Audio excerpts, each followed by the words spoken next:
20 জানুয়ারি মার্কিন প্রেসিডেন্টের দায়িত্ব নেবেন ডোনাল্ড ট্রাম্প আর মেয়াদ শেষে বিদায় নেবেন জো বাইডেন। এরই মধ্যে ওভাল অফিস থেকে দিয়েছেন বিদায়ী ভাষণও। এতে সামনের দিনগুলোতে মার্কিন গণতন্ত্র হুমকির মুখে বলে শঙ্কা প্রকাশ করেন বাইডেন। জলবায়ু পরিবর্তন ও নানামুখী সংকটের পাশাপাশি কথা বলেন গাজায় যুদ্ধবিরতি ইস্যুতেও। জাতির উদ্দেশ্যে বিদায়ী ভাষণে অনেকটাই আবেগপ্রবণ মার্কিন প্রেসিডেন্ট জো বাইডেন তুলে ধরেন বিগত বছরগুলোতে নিজ প্রশাসনের নানা সাফল্যের কথা।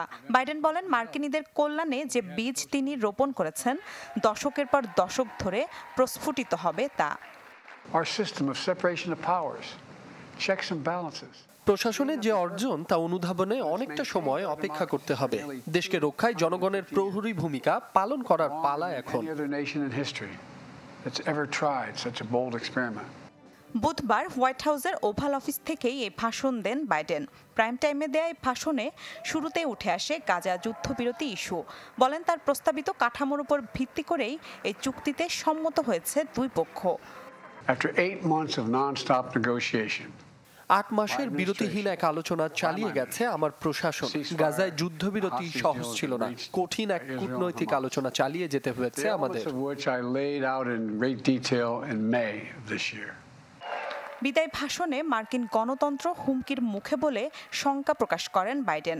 বলেন, যুক্তরাষ্ট্রে অল্প কিছু ধনী লোকের হাতে ক্ষমতা কেন্দ্রীভূত হওয়ার প্রবণতা বাড়ছে। আজ আমেরিকার চরম সম্পদ, ক্ষমতা ও প্রভাবের একটি অলিগার্কি বিকশিত হচ্ছে। এটা ভয়ঙ্কর প্রবণতা যা যুক্তরাষ্ট্রের সমগ্র গণতন্ত্রকে হুমকির মুখে ফেলেছে।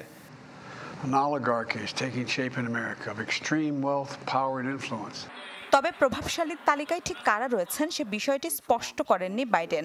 তবে ধারণা করা হচ্ছে ট্রাম্পের সমর্থক, টেসলা ও স্পেসএক্সের সিইও ইলন মাস্ক, অ্যামাজনের জেফ বেজোস ও মেটার মার্ক জাকারবার্গের দিকেই ইঙ্গিত তার।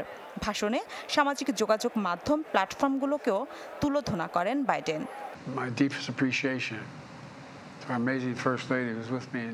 আমেরিকানরা ভুল ও অপতথ্যের নিচে চাপা পড়ে যাচ্ছে, যা ক্ষমতার অপব্যবহারের সুযোগ করে দিচ্ছে। সামাজিক মাধ্যমে ফ্যাক্ট চেক হচ্ছে না। এসব প্ল্যাটফর্মকে জবাবদিহির আওতায় আনতে হবে। কৃত্রিম বুদ্ধিমত্তায় বিপুল সম্ভাবনা থাকলেও এর বিপদ সম্পর্কে সতর্ক করেন বাইডেন। বলেন, সঠিক নজরদারি না থাকলে নতুন হুমকির জন্ম দিতে পারে এআই। বাইডেনের ভাষণে উঠে আসে জলবায়ু পরিবর্তনের বিষয়টিও। মিলা খন্দকার, চ্যানেল 24।